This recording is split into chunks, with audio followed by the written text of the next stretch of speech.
Yes, everyone's doing well when the film industry does well, and the economy benefits are good. Everyone has money. But you said before, 20th Century Fox has spent $10 billion in this province in the last 10 years. I said $1 billion. For $1 billion. Well, hopefully it increases with the HST. My suspicion is they would have spent the money here anyway, because there's no other place on earth that looks like British Columbia. And if you want to film your movies here, and you want it to look like it's here, you can pay the tax. And as far as the HST goes, it's also controlled political theater. All we're doing is gathering 100,000 disgruntled voter names so that all these parties and the new third party that comes in can share these lists. We're all distracted arguing about healthcare and education and transportation and what we should do with our... None of it matters. If you're letting guys run around, have secret meetings, we're letting them lie, and our best strategy when we catch someone lying is to wait, 4 years till the next election, and then kick them out? So you get madder and madder at your politicians, your current group. Doesn't seem to matter who your current leader is. He's always just a little bit worse than the last guy.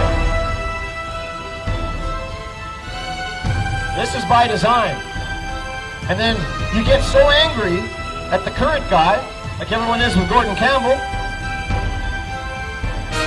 that when his replacement, likely Mayor Watts, shows up on the scene, we're so relieved that finally we got rid of this guy, that we lower our defenses, and we get hosed again by the new guy. And it's not the new guy's fault. And I'm telling you, it's not the last guy's fault. Because as mad as you are about the HST and Gordon Campbell, he didn't write it, he didn't think of it, he probably didn't even want to do it. But that's his job. He doesn't work for you, he works for the banks. They all do. That's the system. HST, for instance, here in British Columbia, it was a Liberal government that brought it in. But they said that, well, they were requested to bring it in by the Conservatives. So the federal Liberals criticize the Conservatives for the HST. They call it the Harper sales tax. But the Liberals bring it in Ontario. And the Democrats bring it in Newfoundland. Whichever party you have, they all bring it in. He doesn't work for you, he works for the banks. They all do. That's the system.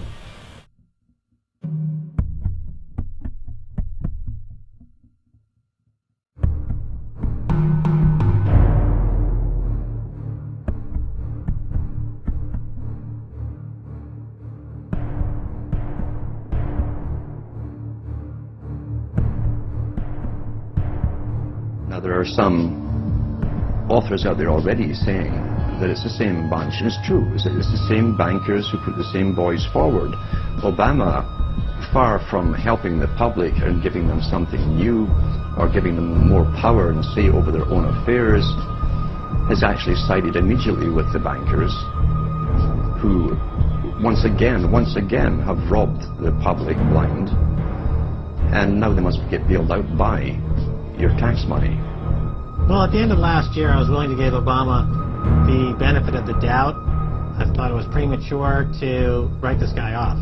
But now that he's been in office for a while, it's obvious that he is very tight with the Goldman Sachs and JP Morgans on Wall Street, and he is extremely compliant and pliant to the wishes of the large banks, going back to what we saw with Robert Rubin under the Clinton administration, changing laws in favor of the banks, and he's not doing anything to stop the banks. He's helping the banks continue to do what they were doing under Bush.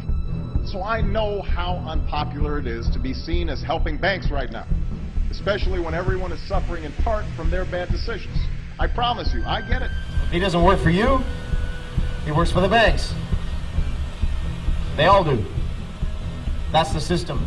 what we have here is a situation where banks are hoarding the money that they're getting from the TARP. They're using the money to purchase other banks. We're going to give you the money that you want, and you do what you want with it. I don't think anyone questions, Mr. Kashkari, that you're working hard. Our question is who you're working for. The banks are going to come to you for another bailout.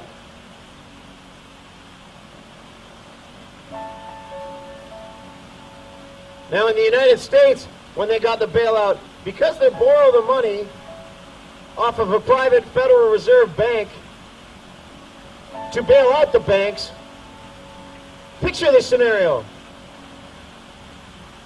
The first bailout, we're going to have to give $700 billion to the banks to bail them out. So the banks print the money, $700 billion. Then they just divvy it up amongst themselves because that's who the bailout was for. But the government now has to pay back that loan. So it's $700 billion plus whatever. You got nothing for that, other than saving a bunch of banks so they could buy some more banks. You gave them $700 billion in the first place to bail them out. Now you're going to repay them $700 billion for the loan that you took. That's some gangster shit right there. I don't know how to describe it other than that. You're paying them twice and getting nothing.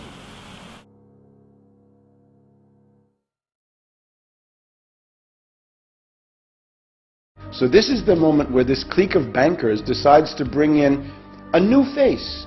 And this time, not a right-winger, not a neocon, but a left-wing demagogue who promises hope and change, but actually represents policies that are qualitatively worse, qualitatively more destructive. Better wake up that silly romantic illusion they have about Obama is going to be suicidal for them if they don't understand this. He is a puppet of finance capital of the worst possible circles, of David Rockefeller, George Soros, and this group.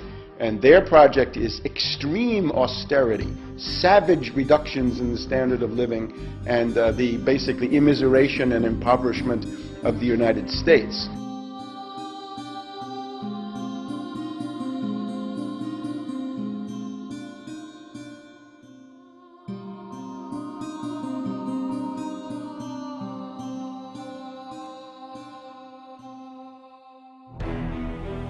They say you can't have an impact on politics unless you have millions of dollars.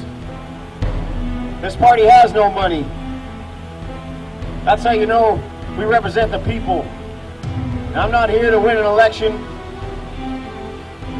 And I'm sure I don't look like a happy, smiling politician full of hope, waiting to kiss your baby. I'm here to deliver a wake-up call.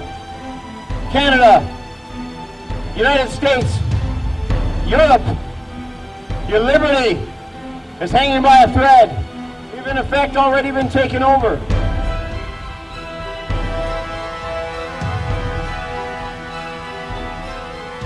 Banks have conspired with our governments